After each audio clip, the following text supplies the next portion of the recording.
pour ce que l'Esprit veut nous donner ce matin. Je vais vous inviter à tourner dans l'Évangile selon Matthieu, chapitre 13. On va lire une parabole et son explication. Donc, on va lire à partir du verset 24 jusqu'au verset 30 de l'Évangile selon Matthieu, chapitre 13. Une parabole que notre Seigneur a donnée et expliquée par la suite à ses disciples plus personnellement. Et l'Esprit veut utiliser certains éléments de cette parabole pour le message de ce matin.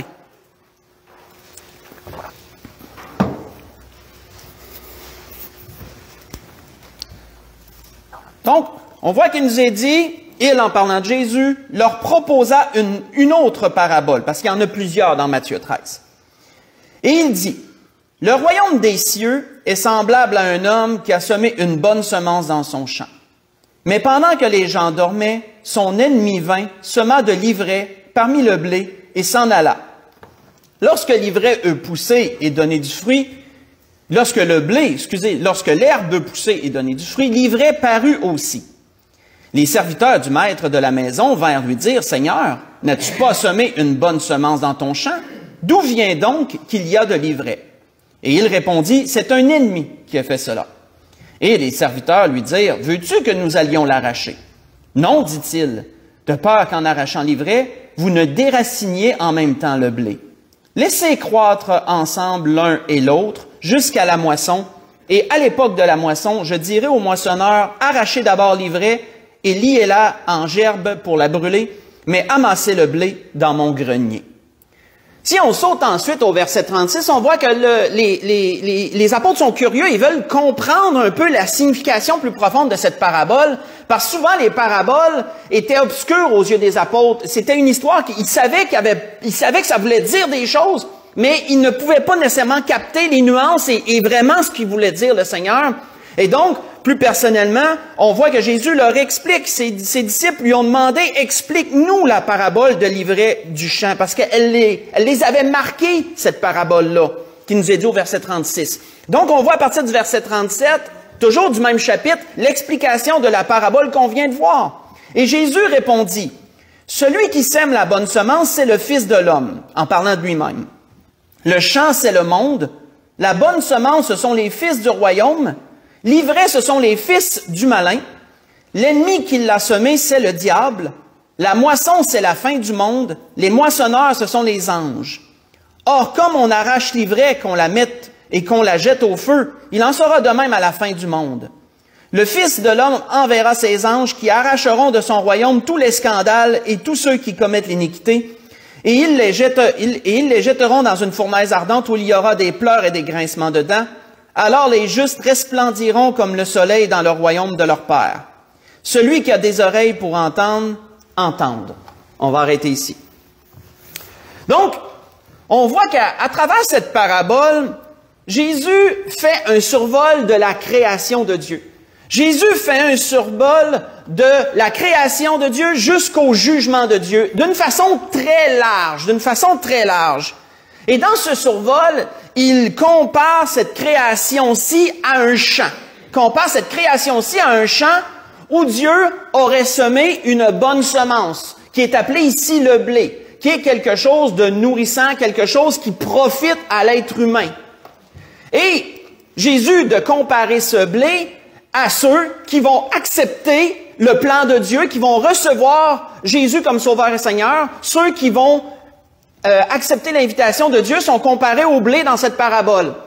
Mais il est mentionné aussi qu'il y a un ennemi et que dans ce champ, il paraît aussi de l'ivraie que l'ennemi, lui, a semé par en arrière. Et quand on regarde l'ivraie, c'est une mauvaise herbe. L'ivraie, c'est quelque chose qui est très semblable au blé quand elle pousse, c'est très semblable à s'y méprendre. Mais quand le fruit est sorti, l'ivraie ne donne pas le même type de fruit que le blé et son fruit est toxique. Son fruit n'est pas bon pour l'être humain, il ne peut pas être consommé. Et ainsi, nous voyons Jésus expliquer que l'ennemi a semé également l'ivraie, et qu'un jour, l'un et l'autre croient ensemble durant un temps, et qu'à la moisson, on voit la différence entre les deux. Et cette ivraie est comparée à tous ceux qui auront rejeté le plan de Dieu dans leur vie, tous ceux qui auront rejeté Jésus comme Sauveur et Seigneur. Mais on voit premièrement quoi? On voit que tout ceci est arrivé comment? Pourquoi il y a eu de l'ivraie parmi le blé? Jésus dit très clairement, c'est un ennemi. Il dit très clairement, c'est un ennemi qui a fait ça. Et Jésus donne un nom à cet ennemi dans l'explication. Il dit, c'est le diable. Il dit, c'est le diable qui a fait ça. La première question que l'Esprit a mis dans mon cœur pour nous ce matin, c'est pourquoi Dieu a-t-il un ennemi? C'est une bonne question. Parce qu'on voit ici clairement que quelqu'un tente de ruiner le champ de celui à qui qui possédait ce champ-là. Quelqu'un a tenté de ruiner ce champ-là et de ruiner sa récolte. Pourquoi a-t-il un ennemi? Quand nous regardons selon les Écritures, on voit deux prophètes nous parler de l'ennemi de Dieu. Deux prophètes nous en parler. Le prophète Ézéchiel nous en parle dans le chapitre 28, versets 11 à 19, si vous voulez le prendre en note pour le lire durant la semaine. Un autre prophète qui nous en parle, c'est le prophète Ésaïe dans le chapitre 14, verset 12 au verset 15. Et ce que ces deux prophètes nous racontent est très instructif. Ces deux prophètes nous racontent qu'autrefois, cet ennemi était un ange du ciel. C'était un ange du ciel qui portait un nom céleste. Il portait le nom d'astre brillant, qui se traduit par Lucifer. C'est la traduction de astre brillant. Cet ennemi était l'astre brillant, était le porteur de lumière, était un ange créé par Dieu. Les prophètes nous le décrivent comme parfait en beauté lorsqu'il fut créé et fidèle dans toute son œuvre. Qu'autrement dit, cet ennemi-là n'était pas un ennemi autrefois. Lorsque Dieu l'a créé, cet ennemi n'était pas un ennemi. C'était un serviteur de Dieu, c'était un ange céleste, qui était un ange le plus beau de tous les anges qui avaient été créés, et il avait de grandes fonctions. Dieu lui avait donné énormément de responsabilités dans le ciel. Mais les prophètes aussi nous expliquent, à travers ces deux endroits que je vous ai mentionnés, qu'un jour, cet ange s'est enorgueilli de sa beauté et de sa notoriété. Il s'est enorgueilli de toute cette influence qu'il avait et de tout ce pouvoir que Dieu lui avait donné, et il en a désiré plus. Les prophètes nous décrivent qu'un jour, cet ennemi a désiré devenir semblable à Dieu. Il a voulu se faire adorer comme étant Dieu. Et donc, il a essayé de détrôner Dieu. Il a mené une révolte avec d'autres anges, il a gagné d'autres anges à son parti, et il a fomenté une révolte qui a bouleversé le ciel tout entier. La Bible nous en parle de ces choses-là. Et cet ennemi, Lucifer, fut vaincu. Il n'a pas réussi à accomplir son dessein, il fut vaincu. Et comme conséquence, Dieu lui a retiré toute son autorité, Dieu lui a retiré ses fonctions. Dieu a créé l'enfer, qui est une prison, que la Bible nous décrit, pour tous les anges qui ont suivi son parti, et ultimement pour le diable lui-même, ultimement. Ce fut la chute de Lucifer. Lucifer est devenu, comme nous le verrons, Satan. Satan, qui est un mot hébreu qui veut dire ennemi, justement, qui veut dire ennemi, adversaire. Du porteur de lumière, il est devenu un ennemi. Il est devenu l'ennemi de Dieu. Les anges qui sont déchus furent appelés des démons. Démon qui vient du grec déominion, qui veut dire mauvais esprit. D'anges qui servaient Dieu, ils sont devenus des mauvais esprits, des déominion, selon le terme grec. Et dès ce jour, dès sa chute, et par la suite, le diable avait un seul but, c'était de se venger. Le diable a eu un seul but, un seul dessein, et qui était de se venger de Dieu. De se venger de Dieu et de réussir par tous les moyens à devenir semblable à Dieu. Ce fut son ultime but depuis le jour où il a chuté et fut condamné. Et donc cet ennemi, on connaît maintenant son histoire. La Bible est claire sur ces choses-là. La Bible donne des explications absolument à tout. Mais qu'est-ce qui révolta Satan davantage? Tournons dans le psaume chapitre 8, allons voir ça. Qu'est-ce qui révolta Satan davantage? La Bible aussi nous l'explique. dans les psaumes au chapitre 8. Parce que vous savez, c'est drôle comment que les gens réagissent de nos jours. Les gens croient en Dieu jusqu'à un certain point, mais les gens ne croient pas au diable.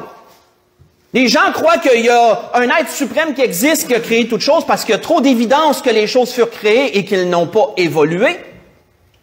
Mais le diable, lui, les gens n'y croient pas. Les gens pensent que c'est une histoire à faire dormir les enfants ou à faire peur aux enfants. Non, pas endormir, là, des histoires pour faire peur aux enfants ou autres. Mais pourtant, le diable existe. Le mal existe, le diable existe. Le bien existe, Dieu existe. La Bible est claire sur ces points. Mais qu'est-ce qui a révolté le diable? Nous voyons dans le chapitre 8 des psaumes, on va lire en entier, il n'est pas tellement long, voici ce que David nous raconte. Il y est dit au chef des chantres sur la guitite, qui est un instrument de musique, psaume de David. « Éternel notre Seigneur, que ton nom est magnifique sur toute la terre, ta majesté s'élève au-dessus des cieux. Par la bouche des enfants de ceux qui sont à la mamelle, tu as fondé ta gloire, pour confondre tes adversaires, pour imposer le silence à l'ennemi et au vindicatif. Quand je contemple les cieux, ouvrage de tes mains, la lune et les étoiles que tu as créées, qu'est-ce que l'homme pour que tu te souviennes de lui? Et le Fils de l'homme pour que tu prennes garde à lui? Tu l'as fait de peu, notez ce point, tu l'as fait de peu inférieur à Dieu, tu l'as couronné de gloire et de magnificence, tu lui as donné la domination sur les œuvres de tes mains, tu as tout mis sous ses pieds. Les brebis comme les bœufs, et les animaux des champs, les oiseaux du ciel et les poissons de la mer, tout ce qui parcourt les sentiers des mers, Éternel notre Seigneur, que ton nom est magnifique sur toute la terre. On va arrêter là. Dieu, dans son plan merveilleux, dans son amour infini, décida de créer cette création-ci. Dieu décida de créer tout ce qu'on voit, les étoiles, les planètes, les systèmes solaires, etc. Dieu créa tout ce qu'on voit ici, les arbres de diverses espèces, les eaux, la terre, les mers, les poissons, absolument tout. Et Dieu, comme summum de sa création, crée l'être humain à son image et à sa ressemblance, que la Bible nous dit. Et Dieu lui donne domination et autorité sur toute sa création. La Bible nous dit cela. Dans la Genèse chapitre 1 et 2, on voit tout cela. Ça l'a révolté, Satan, d'une façon qu'on ne pourrait l'imaginer. Lui qui a désiré devenir semblable à Dieu et que ça lui a été refusé, qui a essayé de le faire par la force, Dieu décide de créer des êtres humains inférieurs aux anges, que la Bible nous dit, inférieurs à lui, en tant que Dieu, et inférieurs aux anges également, que la Bible nous dit. Mais les êtres humains ont reçu la domination et l'autorité sur toute la création de Dieu. Ça l'a frustré le diable d'une façon qu'on ne pourrait l'imaginer. Lui, le plus beau, le plus parfait qui fut créé, ça lui a été refusé, mais les êtres humains qui sont inférieurs à lui, ça leur a été donné par Dieu. Ainsi donc, comme la Bible nous le raconte aussi, le diable est devenu l'ennemi des hommes. Il est devenu l'ennemi des êtres humains également. On voit que, à partir du temps où l'être humain fut créé, le diable a eu un but en tête. Il a eu un but en tête. Détruire la création de Dieu et détruire l'homme que Dieu a créé. Mais comment s'y prendrait-il? Comment s'y prendrait-il? Tournons dans Job, chapitre 1, allons voir cela. L'Esprit veut nous ouvrir le ciel ce matin. L'Esprit veut nous permettre de comprendre ce qui s'est passé, de comprendre ce qui se passe en ce moment même. Une fenêtre sur un endroit qu'on ne voit pas à cause de notre chair. Nous sommes terrestres, notre chair nous voile ce qui se passe dans le monde céleste. Et nous avons une fenêtre ce matin d'ouvert sur le monde céleste et savoir qu'est-ce qui se passe. Pourquoi les choses sont comme elles le sont. C'est quelque chose quand même. Et la parole de Dieu donne absolument toutes ses réponses. Elle donne toutes ses explications. Et dans Job chapitre 1, on voit quel est le but du diable. Lui qui est devenu l'ennemi aussi des êtres humains. Il est l'ennemi, l'adversaire des êtres humains également. Quel est son but? On voit qu'il nous est dit dans Job chapitre 1, on va lire à partir du verset 6. Juste pour vous mettre dans le contexte, Job il nous est décrit comme étant un homme pieux, un homme qui adorait Dieu uniquement, un homme qui s'efforçait de faire le bien et de s'éloigner du mal. Qu'est-ce qu'il nous est dit à partir du verset 6? Il nous est dit qu'un jour, or les fils de Dieu, c'est qui les fils de Dieu? Ce sont les anges du ciel. Il nous est dit, or les fils de Dieu vinrent un jour se présenter devant l'Éternel, et Satan vint aussi se présenter au milieu d'eux. Parce que Dieu a retiré à Satan ses fonctions, il lui a retiré toute sa gloire, mais lui a quand même permis encore d'accéder, de venir au-devant de lui. Et donc, il nous est dit, l'Éternel dit à Satan, d'où viens-tu? Et Satan répondit à l'Éternel de parcourir la terre et de m'y promener. Et l'Éternel dit à Satan, as-tu remarqué mon serviteur Job? Il n'y a personne comme lui sur la terre. C'est un homme intègre et droit, craignant Dieu et se détournant du mal. Et Satan répondit à l'Éternel, est-ce d'une manière désintéressée que Job craint Dieu? Ne l'as-tu pas protégé, lui, sa maison et tout ce qui est à lui? Tu as béni l'œuvre de ses mains, et ses troupeaux couvrent le pays. Mais étends ta main, touche à tout ce qui lui appartient, et je suis sûr qu'il te maudit en face. Et l'Éternel dit à Satan, voici, tout ce qui lui appartient, je te le donne, je te le livre, seulement ne porte pas la main sur lui. Et Satan se retira devant la face de l'Éternel. On va arrêter ici. Dans un premier temps, qu'est-ce que la Bible nous décrit? La Bible nous montre que Satan a entrepris de rendre l'homme, de démontrer à Dieu, Satan a entrepris de démontrer à Dieu et aux anges que l'homme est indigne de tout ce que Dieu lui a donné. Satan veut salir l'être humain, il veut le discréditer aux yeux de Dieu et aux yeux des anges, il veut montrer à Dieu, ces êtres humains-là que tu as créés, je peux les manipuler, je peux les amener à taillir, je peux même les amener à te maudire, ces êtres humains-là que tu as créés. Je peux les détourner de toi, je peux les manipuler à ma guise. Depuis la création, c'est ce que nous voyons. Satan, avec les premiers êtres humains qui nous est dit dans la Genèse chapitre 3, versets 1 à 6, qu'est-ce qu'il a fait? Il a tenté les premiers êtres humains, les a amenés à désirer devenir semblables à Dieu, à faire le même péché que lui-même a commis. Il les a amenés à désobéir à Dieu en mangeant de l'arbre du bien et du mal, de la connaissance du bien et du mal. Et ainsi, l'être humain a chuté comme lui-même a chuté. Il a amené l'être humain à désobéir à Dieu. Il a démontré à Dieu qu'il était capable de manipuler l'être humain. Il était capable de le tromper comme il le désirait. Il était capable de leur mentir. Ce n'est pas pour rien que Jésus avait dit un jour ceci à des gens qui le haïssaient à cause de sa parole. Il leur avait dit, vous avez pour père le diable. Et vous voulez accomplir les désirs de votre père. Il a été meurtrier dès le commencement. Il ne se tient pas dans la vérité parce qu'il n'y a pas de vérité en lui. Lorsqu'il profère le mensonge, il parle de son propre fond car il est menteur et le père du mensonge. Dans Jean chapitre 8, verset 44, ça nous est dit ça. En faisant chuter l'être humain, en faisant chuter Adam et Ève, Satan a pris le contrôle de l'humanité. Il a pris le contrôle de cette création-ci que la Bible nous dit. Dans le but de quoi? Dans le but de soumettre cette création-ci à sa volonté, de détourner les gens de Dieu et de les tourner vers lui. C'est son but. Satan a gardé toujours un même but en tête, devenir semblable à Dieu. Et il a gardé ce même but envers les êtres humains, les haïssant tellement qu'il désire tous les amener avec lui dans sa chute et sa perdition. On voit que le diable avait menti au Seigneur. Bien sûr, le Seigneur le savait. Lorsque le Seigneur fut tenté par lui et que le diable lui a dit, « Vois toute cette création, elle m'a été donnée. » Ce qui est déjà un mensonge, Jésus l'avait dit. « Elle m'a été donnée, puis je la donne à qui je veux. Fais juste m'adorer, puis je te donne tout. » Et Jésus l'avait repoussé. Vous voyez ça dans Luc chapitre 4, versets 5 à 7.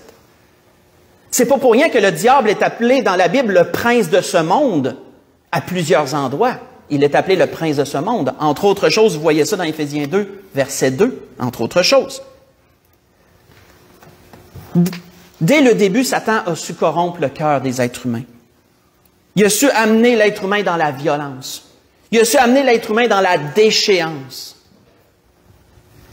Et ultimement, pourquoi fait-il cela? Pour amener l'être humain dans une telle révolte contre Dieu, que Dieu, à un moment donné, ne peut plus supporter la révolte de l'homme et qu'il est obligé de juger l'homme. C'est ce que vous voyez dans la Genèse, chapitre 6. Qu'est-ce que la Bible nous dit? Le mal était tellement rendu grand sur la terre que Dieu a regretté. Dieu a été chagriné dans son cœur d'avoir créé les choses et Dieu a fait venir le déluge sur la terre pour détruire toutes choses parce que c'était devenu incontrôlable. Pourquoi? Parce que le diable avait réussi son œuvre. Le diable avait corrompu le cœur des hommes. Mais, qu'est-ce qu'on voit ici qu'on vient de lire?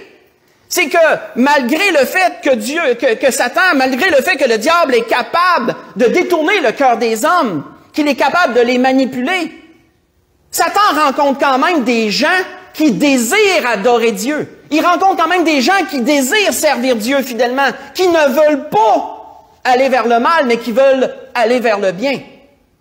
Et qu'est-ce que Satan fait lorsqu'il rencontre cette résistance? Satan veut le discréditer aux yeux de Dieu. C'est pourquoi Satan a dit ici à propos de Job, parce que Job, comme Noé, a été l'un de ceux qui a démontré qu'il désirait servir Dieu, et Dieu l'a épargné du déluge qui est venu sur la terre. Job a été un autre de ces hommes qui s'efforçaient de servir Dieu. Et qu'est-ce que Satan a voulu faire? Satan, il a dit, laisse-moi aller un peu, laisse-moi aller un peu le brasser. Je suis sûr qu'il va te maudire après. Satan a rendu la vie de Job très misérable. Job a perdu tous ses biens, que la Bible nous dit. Job a perdu ses enfants. Ses enfants sont morts dans un accident, une maison qui s'est écroulée sur eux, que la Bible nous dit. Satan a tout fait ça pour amener Job à maudire Dieu. Et en bout de ligne, il nous est dit au verset 22 du chapitre 1 qu'en tout cela, Job ne pécha point et n'attribua rien d'injuste à Dieu.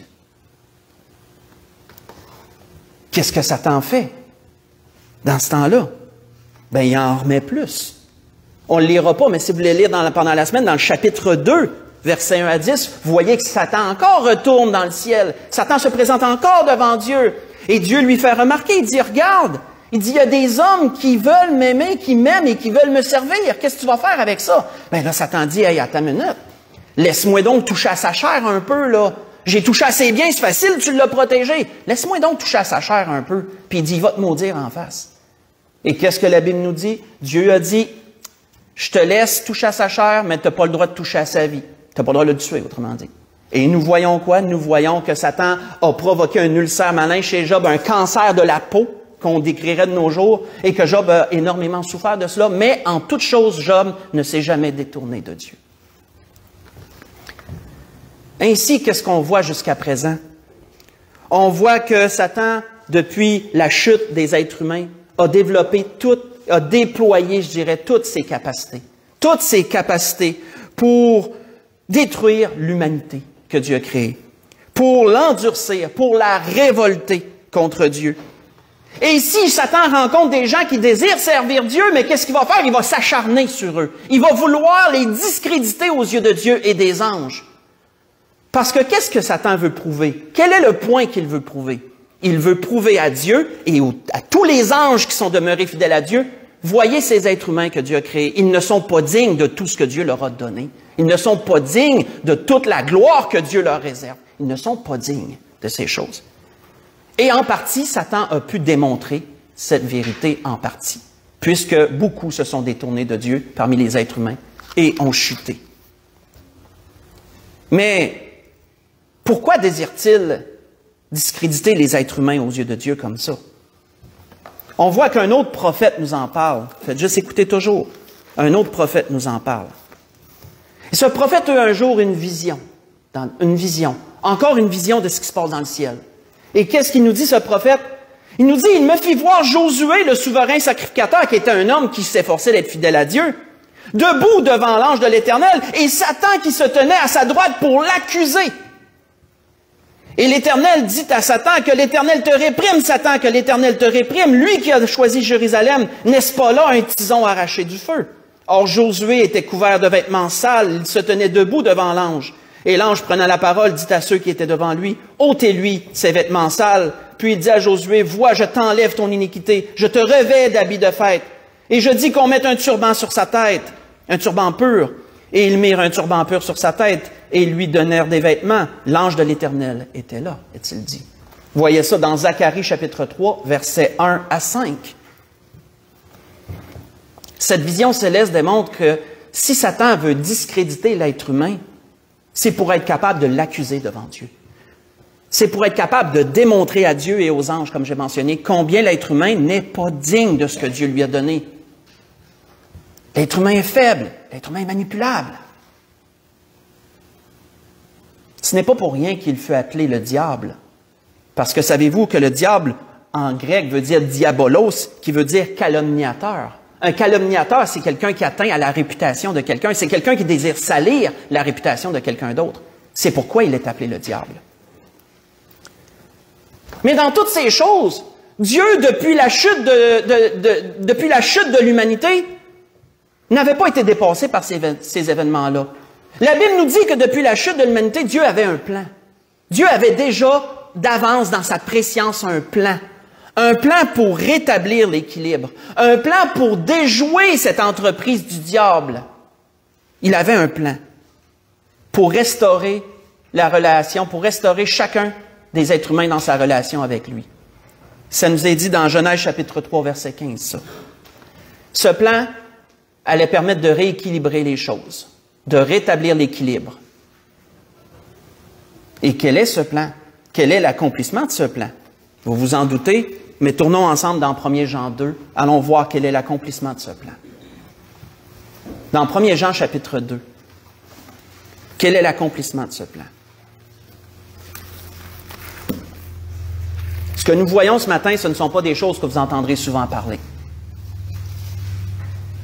D'avoir un plan aussi exposé sur qui est le diable et pourquoi est-il là. Mais ce matin, vous le savez, la Bible le dit.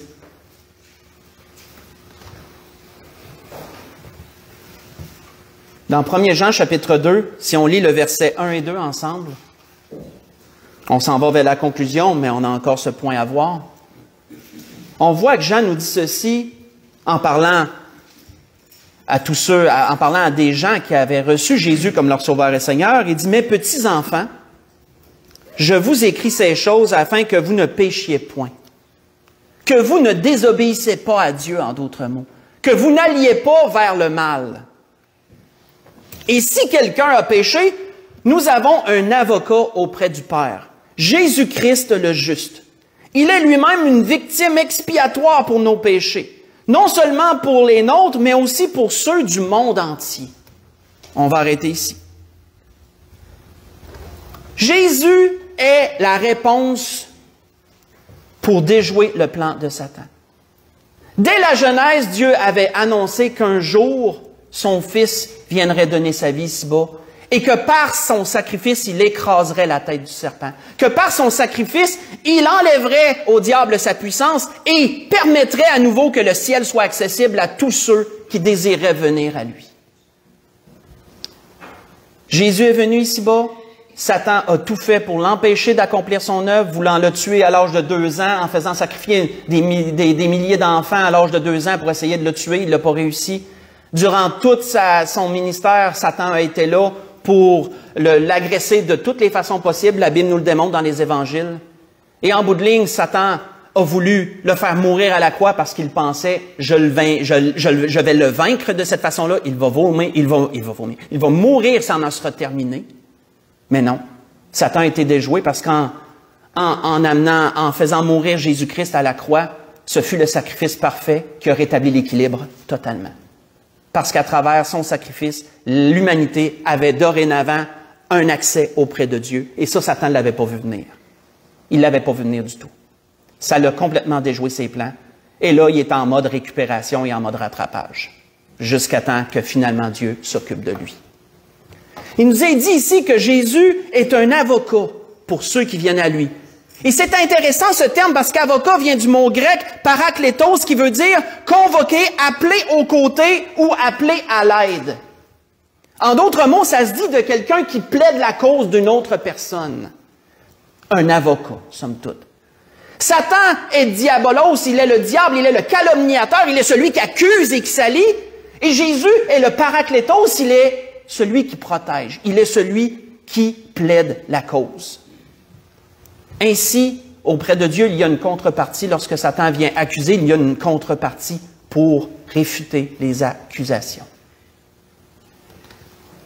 Et comment cela fut-il possible? La Bible nous dit que c'est à travers son sacrifice, Mais une question est venue à mon esprit, puis c'est une question que certainement certains se posent. Dieu a en effet un plan merveilleux.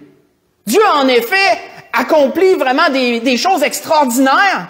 Mais pourquoi, à la base, Dieu a-t-il permis que le diable existe? Pourquoi, à la base, le diable put-il exister, se révolter et amener toute l'humanité dans la déchéance, ou du moins en grande partie de l'humanité? Pourquoi Dieu a-t-il permis une telle chose? C'est une bonne question. On peut se dire à la base que Dieu n'avait seulement qu'à arrêter son départ, puis il aurait évité tout le restant. C'est en effet un raisonnement qui se tient. Mais qu'est-ce que la Bible nous dit? Qu'est-ce que la Bible nous dit? Faites juste écouter. On voit qu'un jour, un homme du nom de Josué a donné un choix au peuple d'Israël. Il a dit des choses au peuple d'Israël et ça va répondre à cette question. On voit que Josué a dit au jour ceci au peuple d'Israël, il a dit « Maintenant, craignez l'Éternel et servez-le avec intégrité et fidélité. Faites disparaître les dieux qu'ont servi vos pères de l'autre côté du fleuve et en Égypte et servez l'Éternel. Et si vous ne trouvez pas bon de servir l'Éternel, choisissez aujourd'hui qui vous voulez servir. Ou les dieux que servaient vos pères au-delà du fleuve, ou les dieux des Amoréens dans le pays duquel vous habitez, moi et ma maison, nous servirons l'Éternel. » Voyez ça dans Josué chapitre 24, versets 14 et 15. Face à leur manque de fermeté, Josué leur a donné un choix. Qu'est-ce que vous voulez faire? Voulez-vous aller vers les dieux des païens qu'on a rencontrés ou vous voulez vous attacher à Dieu? Et à travers ce choix que Josué leur a donné, ça démontre le cœur de Dieu. Dieu s'est servi de la révolte de Satan. Dieu s'est servi de son œuvre pour donner aux êtres humains le choix. À chaque être humain qui a passé sur la terre, il y a donné ce choix. Veux-tu servir le diable? Veux-tu aller dans le même chemin que le diable et aller dans cette même chute que lui? Ou veux-tu t'attacher à moi et me servir moi, dit Dieu? Qu'est-ce que tu veux faire? En cela, frères et sœurs, il est démontré à quel point Dieu aime l'humanité parce qu'il lui donne le choix. On en a parlé dernièrement, le libre arbitre. Le libre arbitre. Chacun peut choisir entre aller vers le diable ou aller vers Dieu. Et ce choix est totalement libre à chacun. On voit que Dieu avait dit ceci à son peuple. Il avait dit, « Voici, je mets aujourd'hui devant toi la vie et le bien, la mort et le mal. Choisis la vie, disait-il. Choisis la vie, afin que tu vives, toi et ta postérité, pour aimer l'Éternel ton Dieu, pour lui obéir à sa voix et pour t'attacher à lui. » Dieu, frères et sœurs, aime tellement l'humanité. Dieu a donné tous les outils à l'humanité pour être capable de se sortir de ce piège dans lequel le diable a placé l'humanité. Dieu a tout donné. Mais en même temps, Dieu ne force personne dans ce choix. Dieu donne à chacun le choix. Qu'est-ce que tu veux faire? Si Dieu avait au départ annulé l'œuvre du diable, qu'il l'avait détruit au départ et qu'il avait évité tout le reste, est-ce que Dieu aurait donné un choix à l'humanité? Tu as le choix entre le bien et le bien. Non, c'est pas un choix, ça. Tu n'as pas le choix, en fin de compte. Mais si tu as le choix entre le bien et le mal, tu as un choix. Parce qu'un choix, automatiquement, implique deux choses opposées.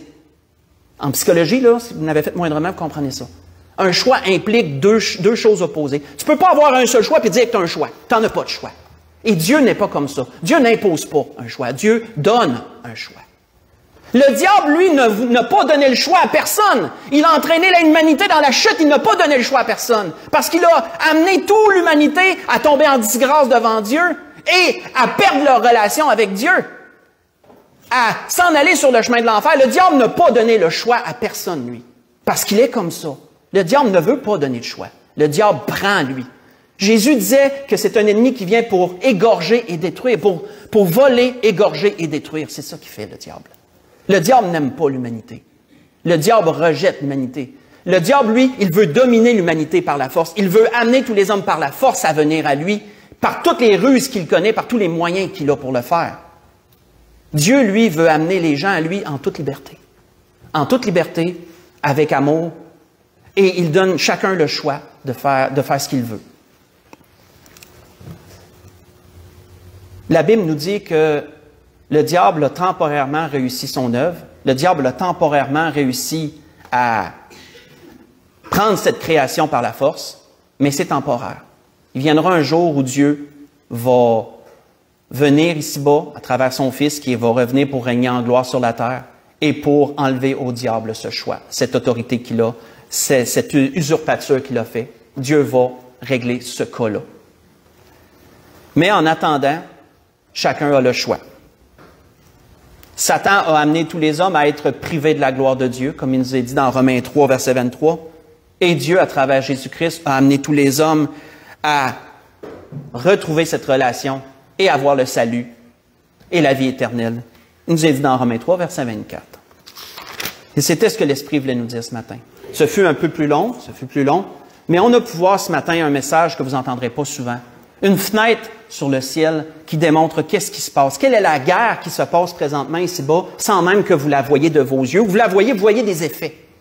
Pourquoi y a-t-il tant de violence ici-bas? Pourquoi y a-t-il tant de guerre? Pourquoi y a-t-il tant de mal? Ce n'est pas la faute de Dieu. Les gens sont prompts à dire que Dieu permet ci, Dieu permet ça. Non. Le diable, c'est le diable qui fait ces choses. Et les hommes choisissent le chemin qu'ils veulent prendre. Mais à travers tout cela, Dieu appelle les êtres humains à venir à lui. Dieu appelle les gens à venir à lui. Dieu dit aux êtres humains, je vous ai donné une opportunité. Jésus est là. Quiconque veut être délivré du diable peut prendre ce chemin et venir à moi. Car Jésus est le chemin, la vérité et la vie, et nul ne vient au Père que par moi. Que par lui, disait Jésus. Et c'était ce que l'Esprit voulait nous dire ce matin, nous exposer le plan de Dieu ce matin à travers la parabole qu'on a vue, la parabole du champ et de l'ivraie, du blé et de l'ivraie. Et pour conclure, on va aller dans Luc chapitre 9 pour conclure. Dans l'Évangile selon Luc au chapitre 9. L'Évangile de Luc, chapitre 9, on va lire du verset 23 au verset 26. On revient souvent sur cet endroit. C'est un endroit clé. Ce sont des versets clés que vous pouvez surligner dans vos Bibles parce qu'on y revient très souvent. Dans Luc, chapitre 9, verset 23 au verset 26.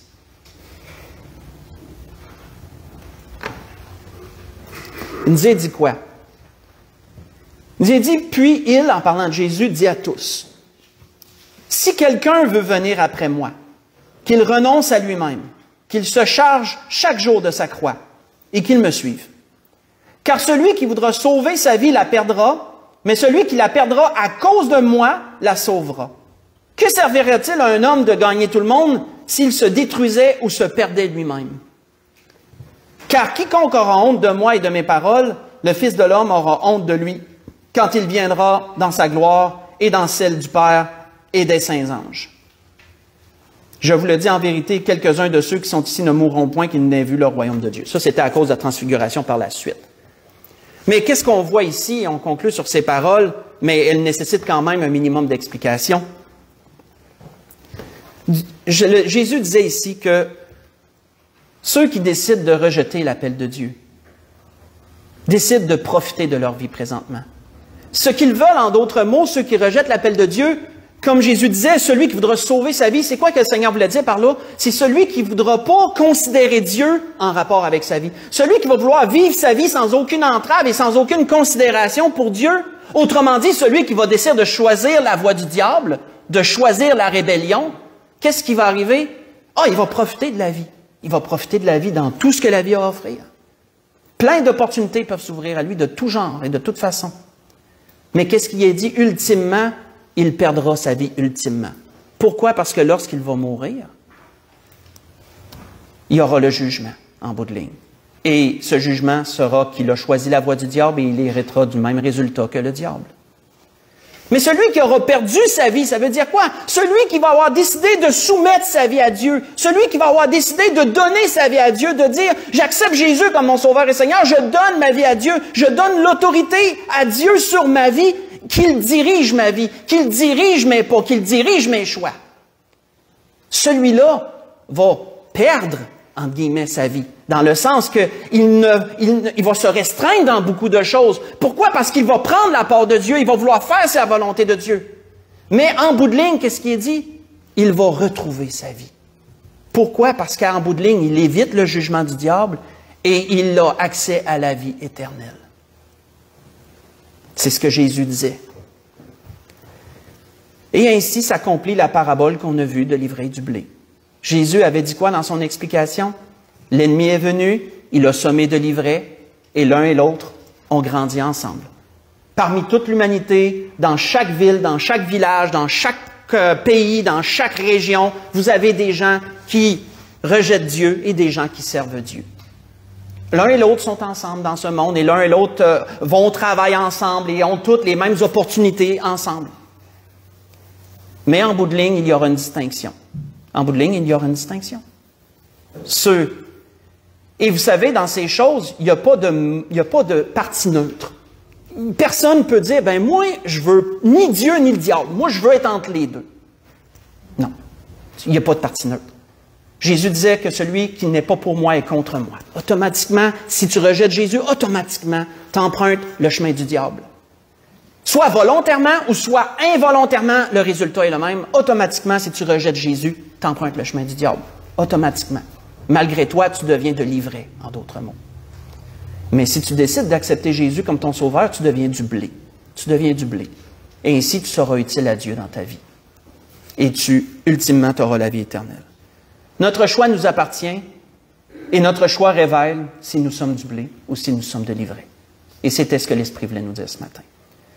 Mais on ne peut pas parler d'un message comme ça sans laisser en même temps l'opportunité à quelqu'un de se manifester, à quelqu'un de révéler qu'est-ce qu'il veut, quel est son choix.